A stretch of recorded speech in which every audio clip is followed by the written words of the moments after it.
നമസ്കാരം. മലയാളി വാർത്ത ഇൻസൈഡിലേക്ക് സ്വാഗതം. അങ്ങനെ ടെഹ്റാനിലെ എണ്ണ ശുദ്ധീകരണശാല അഗ്നിക്കിരയാക്കി ഇസ്രയേൽ നടത്തിയ സംഹാര താണ്ഡവത്തിൽ ആകെ വലഞ്ഞിരിക്കുകയാണ് ഇറാൻ എന്ന കാര്യത്തിൽ സംശയമില്ല. അടുത്ത ഘട്ടമെന്ന രീതിയിൽ യുദ്ധത്തിൻ്റെ രീതി തന്നെ മാറ്റിക്കൊണ്ടിരിക്കുന്നു. ഇറാന്റെ എണ്ണപ്പാടങ്ങൾ ഓരോന്നോരോന്നായി അടുത്ത ദിവസങ്ങളിൽ കത്തിപ്പടരുമെന്നാണ് ഇസ്രയേൽ ഭീഷണി മുഴക്കുന്നത്. അതോടൊപ്പം തന്നെ യുദ്ധത്തിൻ്റെ രീതി തന്നെ മാറ്റുന്ന തലത്തിൽ കരസേനയെ തന്നെ ഇറാനിൽ വിന്യസിക്കുന്ന കാര്യമാണ് ഗൗരവത്തിൽ ട്രംപ് ആലോചിക്കുന്നത്. ആവശ്യത്തിന് ആയുധങ്ങളുണ്ടെന്ന് ഇറാൻ ഭീഷണി മുഴക്കുന്നു. യുദ്ധം കൂടുതൽ മുറുകുന്ന സാഹചര്യം. ഇതിനിടയിൽ തന്നെ ഇറാന്റെ F-14 യുദ്ധവിമാനങ്ങളടക്കം വെടിവെച്ചിട്ടുകൊണ്ട് തകർത്ത് തരിപ്പണമാക്കിക്കൊണ്ട് ഇസ്രയേൽ മുന്നേറിക്കൊണ്ടിരിക്കുന്നു. ഇറാന്റെ കരുത്ത് ശരിക്കും ചോരുകയാണ്. യഥാർത്ഥത്തിൽ എന്താണ് സംഭവിക്കുന്നത്? നാലുപാടും ഇറാനെ ചുറ്റി വളഞ്ഞുകൊണ്ട് അമേരിക്കയും ഇസ്രയേലും നടത്തുന്ന നീക്കത്തിൽ ആകെ ബുദ്ധിമുട്ടുകയാണ് ഇറാൻ എന്ന കാര്യത്തിൽ സംശയമില്ല. ഇസ്ഫഹാൻ വിമാനത്താവളത്തിൽ കഴിഞ്ഞ ദിവസം ഇസ്രയേൽ നടത്തിയ ആക്രമണത്തിലാണ് ഇറാന്റെ നിരവധി F-14 യുദ്ധവിമാനങ്ങൾ നശിപ്പിച്ചതായി IDF വ്യക്തമാക്കുന്നത്. 1979 ഇസ്ലാമിക് വിപ്ലവത്തിന് മുന്നേ അമേരിക്കൻ നിർമ്മിത F-14 വിമാനം ഇറാന്റെ കൈവശമുണ്ടായിരുന്നു. ഇവയാണ് നിലവിൽ നശിപ്പിച്ചിരിക്കുന്നത്. ടൈംസ് ഓഫ് ഇസ്രയേൽ പറഞ്ഞതനുസരിച്ച് F-14 യുദ്ധവിമാനങ്ങൾക്ക് പുറമെ ടെഹ്റാനിലെ മൊഹ്റാബാദ് അന്താരാഷ്ട്ര വിമാനത്താവളത്തിലെ IRGC ഉപയോഗിക്കുന്ന 16ഓളം വിമാനങ്ങളും തകർത്തതായി ഇസ്രയേൽ പ്രതിരോധ സേന വ്യക്തമാക്കുന്നുണ്ട്. ഇറാന്റെ വ്യോമ പ്രതിരോധ സംവിധാനത്തെയും ഇസ്രയേൽ പ്രതിരോധ സേന തകർത്തുവെന്നാണ് റിപ്പോർട്ടിൽ പറയുന്നത്. ഇതിനു പിറകെ ഇറാനിലെ എണ്ണ ശുദ്ധീകരണശാലയ്ക്ക് നേരെ ഇസ്രയേൽ നടത്തിയ കനത്ത ആക്രമണം ആകാശം മുട്ട ഉയർന്ന രീതിയിൽ തീക്കുണ്ടം തന്നെയായിരുന്നു അവിടെ കാണാനിടയായത്. ടോൺബ്ലിയാൻ ഓയിൽ റിഫൈനറിക്ക് സമീപത്ത് ഈ ആക്രമണം ഉണ്ടായി എന്ന് ഇറാൻ സർക്കാർ തന്നെ വ്യക്തമാക്കുന്നുണ്ട്. ഇറാനിയൻ മാധ്യമങ്ങളും അത് സ്ഥിരീകരിച്ച് കഴിഞ്ഞിരിക്കുന്നു. ഇറാന്റെ സമ്പദ്ഘടനയുടെ തന്നെ നട്ടെല്ലായി വിശേഷിപ്പിക്കുന്നത് എണ്ണ മേഖല തന്നെയാണ്, എണ്ണപ്പാടങ്ങൾ തന്നെയാണ്. അതിനു നേരെയുള്ള ആദ്യത്തെ ആക്രമണമായി തന്നെ ഇതിനെ വിലയിരുത്തുന്നു. അടുത്ത ദിവസങ്ങളിൽ ഈ ആക്രമണം തുടരുമെന്ന് തന്നെയാണ് ഇസ്രയേൽ ഭീഷണി. യുദ്ധത്തിന്റെ അടുത്ത ഘട്ടത്തിൽ തങ്ങളിനി ലക്ഷ്യം വയ്ക്കാൻ ഒരുങ്ങുന്നത് പ്രധാനമായും നോട്ടമിടുന്നത് ഇറാന്റെ എണ്ണ സമ്പത്തിനെ തന്നെ ആയിരിക്കും. ഇറാന്റെ എണ്ണ സമ്പത്തിനെ നോട്ടമിടുന്നു എന്ന് പറഞ്ഞാൽ ഇറാന്റെ നട്ടല്ലൊടിക്കുക എന്നുള്ളതിന് തുല്യം തന്നെയാണ്. ടെഹ്റാന് തെക്ക് മാറിയുള്ള ടോൺബുയാൻ എണ്ണ ശുദ്ധീകരണശാലയ്ക്ക് പുറമെ തന്നെ മറ്റു ചില എണ്ണ സംഭരണ കേന്ദ്രങ്ങളിലും ഇസ്രയേലി സേനയുടെ ആക്രമണം ഉണ്ടായി എന്നാണ് മനസ്സിലാക്കാൻ കഴിയുന്നത്. ഇറാൻ സൈന്യത്തിന് ആവശ്യമായ ഇന്ധനം വിതരണം ചെയ്യുന്ന റിഫൈനറിയാണ് നിലവിൽ ഇസ്രയേൽ തകർത്തിരിക്കുന്നതെന്നാണ് സേനാവൃത്തങ്ങളിൽ നിന്നും നമുക്ക് ലഭിക്കുന്ന സൂചന. ഇറാന്റെ ഭീകര ഭരണകൂടത്തിന്റെ സൈനിക ശക്തിക്ക് നേരെയുണ്ടായ മറ്റൊരു കടുത്ത ആക്രമണമായി ഇതിനെ ഇസ്രയേൽ സേനയും പറയുന്നു. അതേസമയം ഇറാൻ ആകട്ടെ അയൽ രാജ്യങ്ങളെ ആക്രമിക്കുന്നതിൽ നിന്നും ഒരു ഇഞ്ച് പോലും പിന്നോട്ടില്ല എന്ന് തന്നെയാണ് ആക്ഷേപം ഉയരുന്നത്. കഴിഞ്ഞ ദിവസങ്ങളിൽ അയൽ രാജ്യങ്ങളെ ഇനി ആക്രമിക്കില്ലെന്നും മാപ്പ് ചോദിക്കുന്നതായും ഇറാൻ പ്രസിഡന്റ് മസൂദ് പെസഷ്കിയാൻ പറഞ്ഞുവെങ്കിൽ പോലും ആ വാക്കിന് പുല്ലുവില കൽപ്പിച്ചുകൊണ്ട് തന്നെയാണ് ഇറാന്റെ നേതൃത്വത്തിലുള്ള ഭരണകൂട ഭീകരത ഇവിടെ ആവർത്തിക്കുന്നതെന്നാണ് നിലവിൽ ഇസ്രയേൽ അടക്കം ആരോപിക്കുന്നത്. ക്ഷമാപണം നടത്തിയുള്ള പ്രസിഡന്റിന്റെ പ്രസ്താവനയെ IRGCയുടെ മുൻ കമാൻഡർ രൂക്ഷമായ ഭാഷയിലാണ് വിമർശിച്ചിട്ടുണ്ടായിരുന്നത്.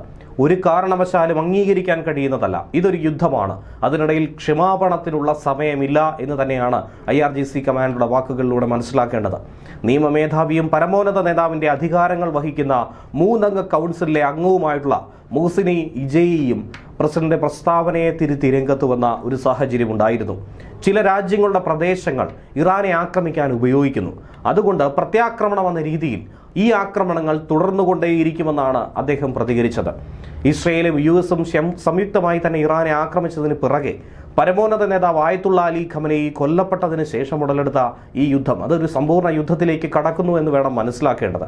ഇതിന് തിരിച്ചടിയെന്നോണം ഗൾഫ് രാജ്യങ്ങളിലേക്ക് US വ്യോമതാവളങ്ങളെ ഇറാൻ ലക്ഷ്യം വെച്ചുകൊണ്ട് നടത്തിയ ആക്രമണം അത് ഏറ്റവും ഒടുവിൽ ഹോർമുസ് കടലിട് കടയ്ക്കുന്നതിലേക്കും GCC രാജ്യങ്ങളെ ഇറാൻ ലക്ഷ്യം വെക്കുന്നതിലേക്കും ഒക്കെ തന്നെ നയിച്ചു. യുദ്ധം ഒരാഴ്ച പിന്നിടുന്ന സാഹചര്യത്തിൽ ഇരുപക്ഷത്ത് ഭയമില്ലാത്ത രീതിയിൽ ആക്രമണം തുടർന്നുകൊണ്ടേയിരിക്കുന്നു. അമേരിക്കൻ പ്രസിഡന്റ് ഡൊണാൾഡ് ട്രംപ് പറഞ്ഞതുപോലെ 4 ആഴ്ചയോളം ഈ യുദ്ധം നീണ്ടു നിൽക്കുമെന്ന സൂചന തന്നെയാണ് ഈ 7 ദിവസം കൊണ്ട് ലഭ്യമായിരിക്കുന്നത്.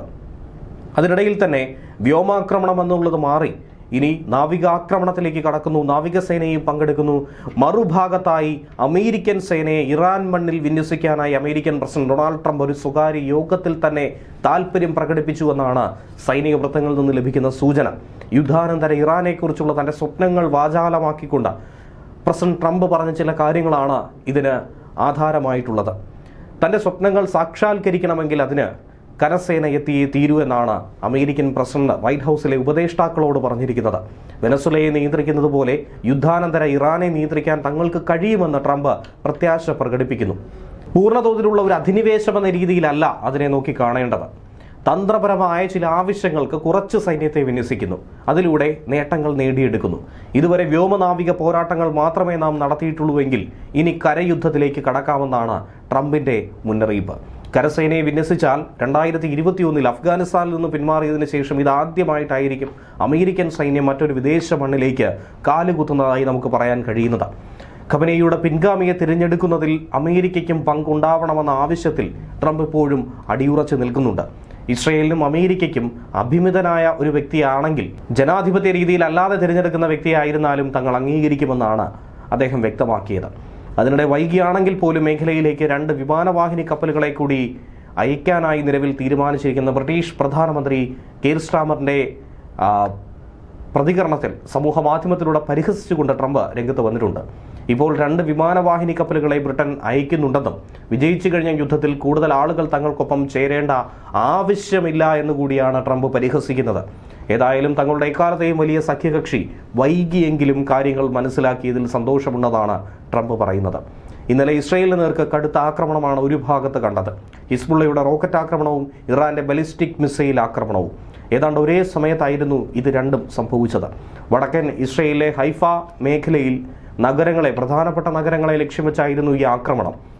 ഇസ്രയേൽ പ്രതിരോധ സംവിധാനങ്ങൾ കാര്യക്ഷമമായി തന്നെ പ്രവർത്തിച്ചതുകൊണ്ട് കാര്യമായ നാശനഷ്ടങ്ങളൊന്നും തന്നെ ഇസ്രയേലിനുണ്ടാക്കാനായി ഇറാന് കഴിഞ്ഞിട്ടില്ല, ഹിസ്ബുള്ളയ്ക്ക് സാധിച്ചിട്ടില്ല.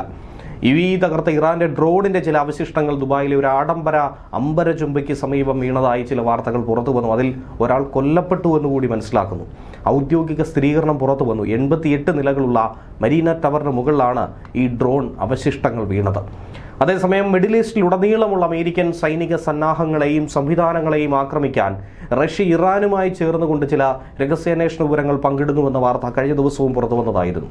കഴിഞ്ഞ ശനിയാഴ്ച യുദ്ധം തുടങ്ങിയ അപ്പോൾ മുതൽ അമേരിക്കൻ യുദ്ധക്കപ്പലുകളുടെയും വിമാനങ്ങളുടെയും കാര്യത്തിൽ കൃത്യമായ ഒരു സ്ഥാനങ്ങളെക്കുറിച്ചുള്ള കൃത്യമായ ആക്യുറേറ്റ് ആയിട്ടുള്ള വിവരങ്ങൾ കൈമാറാനായി ക്രെംലിൻ ഇറാനുമേൽ ചില സൂചനകൾ നൽകി കഴിഞ്ഞിരിക്കുന്നു. ഇന്റലിജൻസ് ഉദ്യോഗസ്ഥരെ ഉദ്ധരിച്ചുകൊണ്ട് തന്നെയാണ് വാഷിംഗ്ടൺ പോസ്റ്റിൽ ഇത്തരത്തിൽ ഒരു വാർത്ത പുറത്തു വന്നത്. ഇറാൻ ഭരണകൂടം ഉടൻ തന്നെ കീഴടങ്ങണമെന്നും അല്ലാത്തപക്ഷം ഉറപ്പായ മരണം നിങ്ങളെ കാത്തിരിക്കുന്നുവെന്നു കൂടിയാണ് അമേരിക്കൻ പ്രസിഡന്റ് ഡൊണാൾഡ് ട്രംപ് പറഞ്ഞിരിക്കുന്നത്. News desk Vellivartha insight.